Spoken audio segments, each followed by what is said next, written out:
Pretty much apologies for the mishap. We'll be bringing you that story in a moment. Now, the Inspector General of Police, Douglas Kanja, and Director of Criminal Investigations, that is Mohammed Amin, have been, for the second time rather, been summoned to appear before the High Court on Monday next week to explain the whereabouts of 3 men who were allegedly abducted by suspected security officers. Now, Justice Alexander Muteti directed the 2 top cops to personally attend court without fail. The order followed an application by families of Macmillan Kiarie Mugo, Evans Otieno Omondi, and Michael Olo Osoro, who have been missing for weeks. Daniel Kariuki reports. Drama ensued in court as families of Macmillan Kiarie Mugo, Evans Otieno and Michael Olo, and activists interrupted the court proceedings before Justice Alexander Muteti. A woman believed to be wife of one of the missing men suddenly stood up and screamed, demanding answers about her husband's disappearance. Court proceedings were briefly disrupted as activists waved flags and chanted slogans. When you come to court, have some faith that we are undertaking a process recognized by the law, and just give us that little room to do that which we can for you.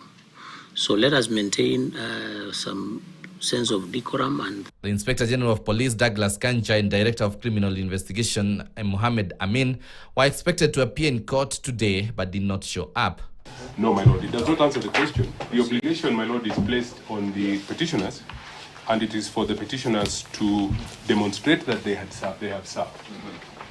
My lord, and it is my humble and respectful submission that the nature of the direction determines the nature of service.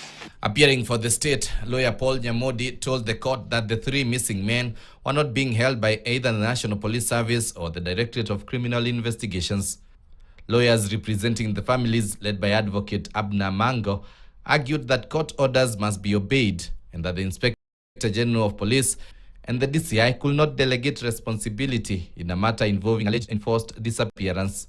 We explained the circumstances under which these Kenyans were disappeared, and we in our orders had asked that if indeed they're in their custody, then they should also produce before this court. It does not seek an explanation from the respondents. It seeks one purpose. It assumes that the subjects of the application are in the custody of the respondents.